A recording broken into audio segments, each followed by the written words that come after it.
नमस्कार, बहुत स्वागत है आप सभी का। आप देख रहे हैं टोटल टीवी का डिजिटल प्लेटफॉर्म। आपके साथ मैं हूं पंकज रौतेला और मेरे साथ है प्रगति। आज हम बात करेंगे एक ऐसी समस्या के बारे में जिसके बारे में बहुत ज़्यादा चिंतन हुआ, मंथन हुआ, बहुत सारी योजनाएं बनी, बहुत सारा प्लानिंग किया गया, लेकिन उन सब के बावजूद भी उस पर आज कई सवाल हैं। वो है जनसंख्या संतुलन को लेकर।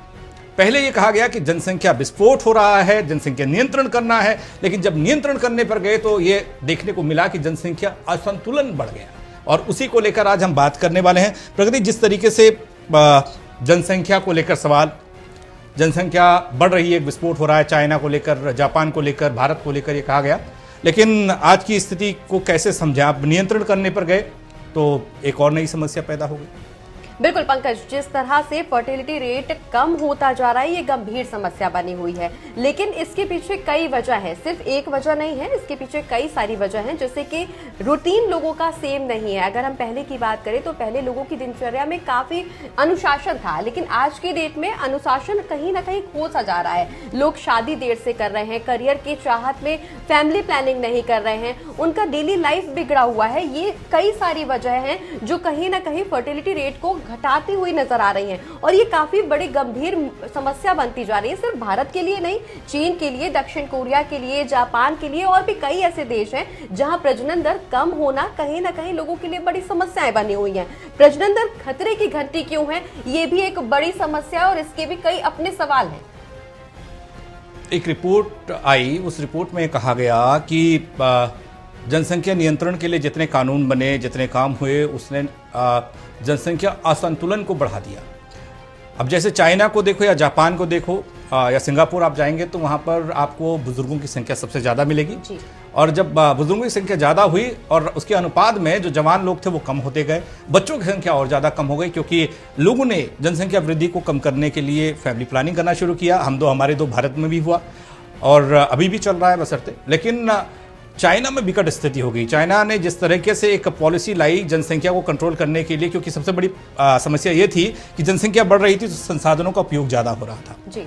और संसाधनों के उपयोग को कम करने के लिए, उस खतरे को कम करने के लिए भैया सरकार ने भी कह दिया आप बच्चे पैदा करना कम कर दीजिए।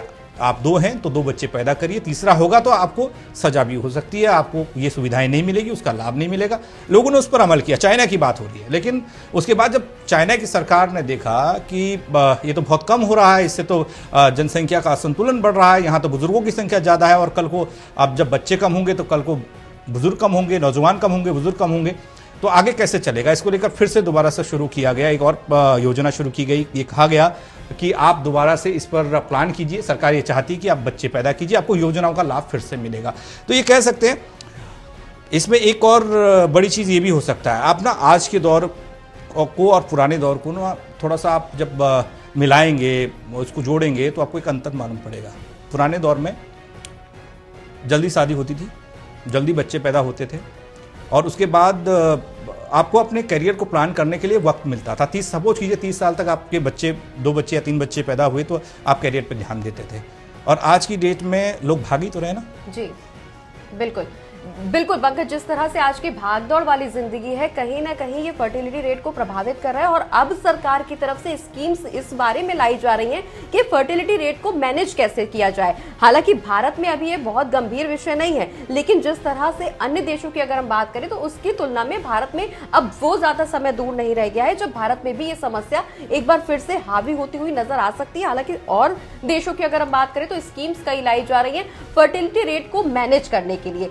भारत पर क्या असर पड़ेगा ये भी चर्चा का विषय, इस पर हम फिर कभी चर्चा करेंगे, लेकिन आज जो चर्चा का विषय था हमारा वो फर्टिलिटी रेट था, जो कहीं ना कहीं एक गंभीर मुद्दा है। आपकी क्या राय है हमें कमेंट करके जरूर बताएं, और देखते रहिए हमारा टीवी चैनल टोटल टीवी। फिर मुलाकात होगी आपसे एक नए वीडियो के साथ, नए टॉपिक के साथ, और वो आपकी जिंदगी से कितना जुड़ा हुआ है उसके बारे में करेंगे फिर बात।